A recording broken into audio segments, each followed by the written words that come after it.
Press conference on the second day of the Ukraine Recovery Conference here in Berlin with German Development Minister Svenja Schulze and with the first Deputy Prime Minister and Minister for Economy of Ukraine, Yuliia Swirydенко. This press conference will be held in English. In case you need any answers in German or in Ukrainian, please approach me or my Ukrainian colleague Yuliia. Let's start with Minister Schulze.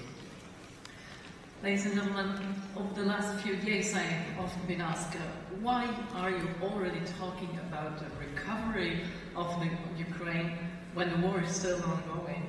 It was of course not Ukrainians asking that question, because the people in Ukraine know the answer. They have no choice. They cannot wait until Russia stops its attacks. They need a roof over their head, they need heat, electricity, running water, hospitals, a productive economy and schools for their children now. This Ukraine Recovery Conference has been very encouraging. More than 3,000 participants from governments, municipalities, businesses and non-governmental organizations have shown her that they not only believe in a better and a free and a European future for Ukraine, we are actually working on this better future together with Ukraine. It was a working conference. At the Ukraine conference in Lugano 2 years ago, we agreed on the principles for the recovery, reform to pave the way into the EU, anti-corruption activities, transparency and the rule of law, democracy, inclusion and sustainability. And 1 year ago in London, the focus was on involving private businesses and investors. In this year in Berlin, it was important for us that the focus should be on the whole of society approach.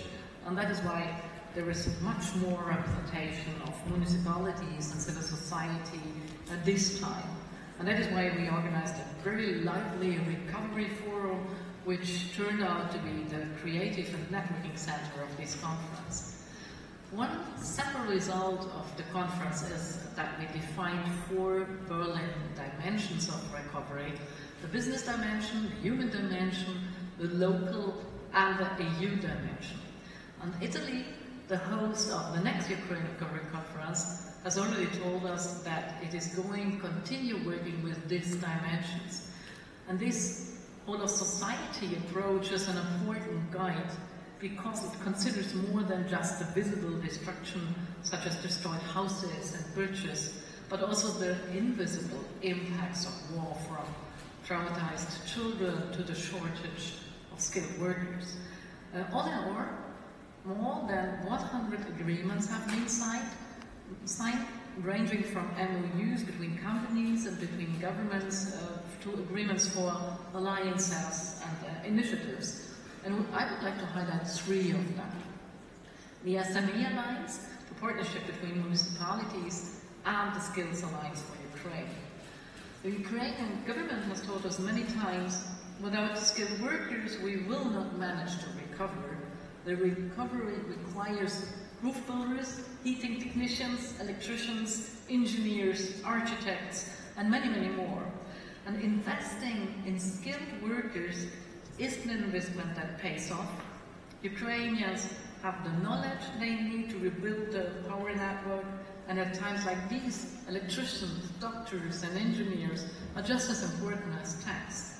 And that is why Ukraine and Germany have suggested making the training of skilled workers a priority of our efforts. And many other governments, organizations and businesses have joined us. As of now, 57 partners have come together in the Skills Alliance. Our first step will be to train, upskill or reskill 180,000 newly skilled workers. And I'm sure that in the end, the total number will be far higher. We are aiming above all to work with the people in Ukraine those who have been displaced in their own country, the young people or the women who are needed more than ever. Ladies and gentlemen, if the Ukraine wants to recover, its economy must keep running, business must continue producing, wages and taxes must be paid. And when we say economy, we mean of all small and medium-sized enterprises. The SMEs are the backbone of Ukraine's economy. They account for 2/3 of the economic output. And many of these businesses have needed support in the 2 years since Russia's invasion because they were forced to move to a different location or to establish new supply chains. And this cannot be done without loans. But in Ukraine, the interest rates of 20 to 25% are much too high for many SMEs, and that is why reduced interest loans are an important lever for keeping the economy going in Ukraine. And here in Berlin, 14 countries and 17 organizations have come together in order to assist small and medium-sized enterprises. Major contributions are coming from the EU in particular. And Germany is above all supporting the Ukraine Business Development Fund, and together with Ukraine we want to expand the fund along the lines of Germany's development bank, KfW. There was a great deal of approval for the idea at the conference. The EU, the World Bank, Japan and Luxembourg also want to get involved. Ladies and gentlemen, I would like to echo what President Zelensky said yesterday. Thank you to all the municipalities who work with their Ukrainian colleagues. Municipalities are so important for the recovery, and in this effort there's nothing better for them to exchange with other municipalities. And today we did some counting and we found that there are already 2,200 partnerships between Ukrainian and international municipalities. We also found that 2/3 of them, 1,500 Ukrainian municipalities, do not have a partner yet. And therefore, we proposed a challenge for municipalities to fill the gap by the next Ukrainian Recovery Conference next year in Italy. Ladies and gentlemen, together with Ukraine, our intention for this conference was to make concrete progress, to deliver concrete actions for Ukraine's recovery that are already important today, but which will also determine Ukraine's success over the next few years. So I believe that we have succeeded in that aim. Thank you very much. Thank you, Mr. Schulze. Mr. Svyrydenko. Thank you. So I will start with the fact that yes, war changed everything, and even the name of the conference. If there were no war, so today it will be the 8th conference on reforms. And of course, all of us love this agenda to discuss how to improve the reforms, how to strengthen the institution within the country. But each bomb not only killed the people, not only destroyed the residential building, it also renamed this conference, and it destroyed our shared vision of what the modern state is, what the modern economy is.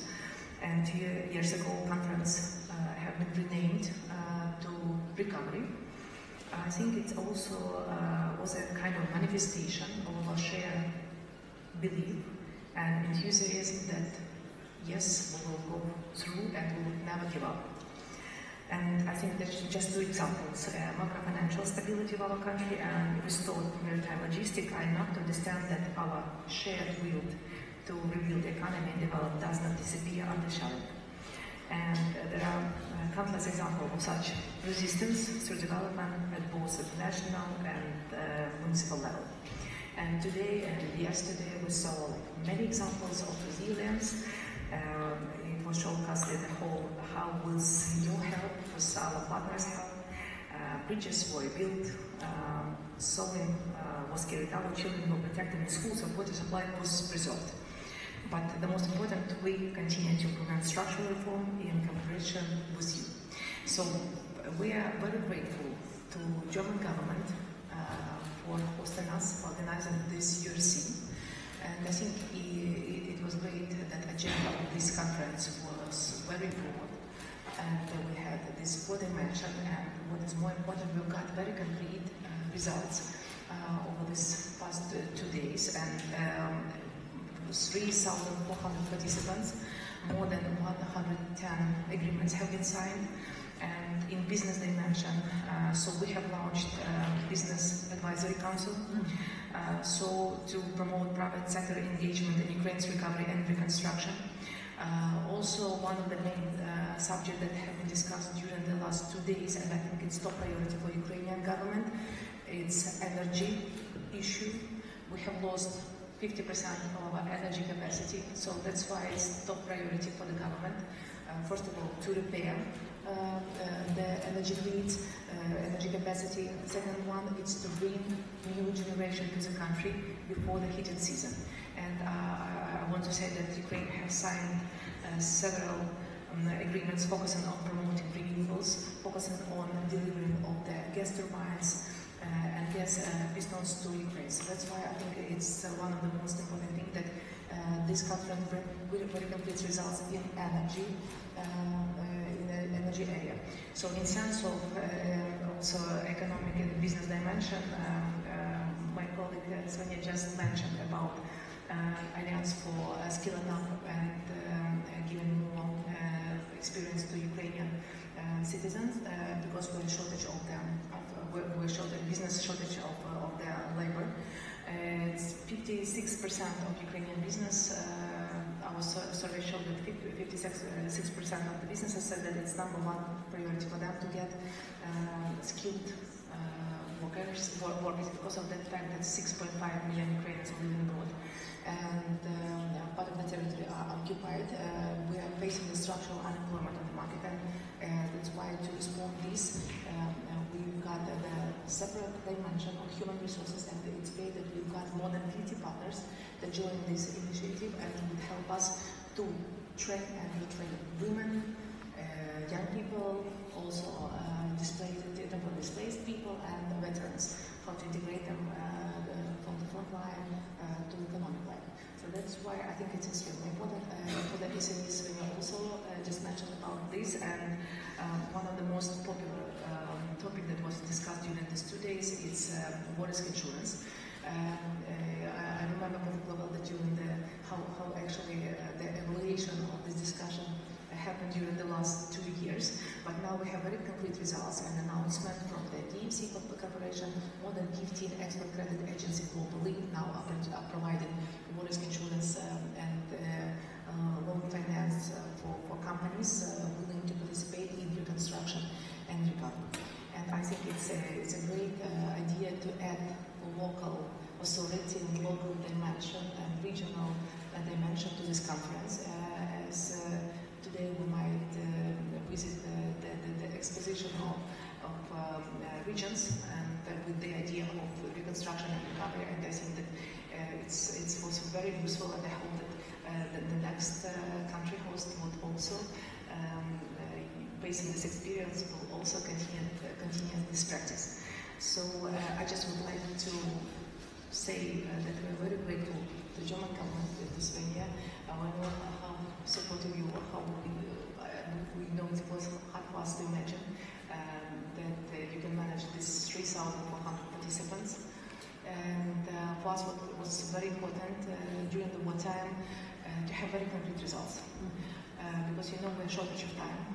There is a front line, and Ukrainians keep fighting and keep working. So that's why we need to get up. I'm very happy that we are going to bring back home very complete results. Thank you for that. Thank you, Minister Svyrydenko. We now have time for a few questions. Thank you very much for coming.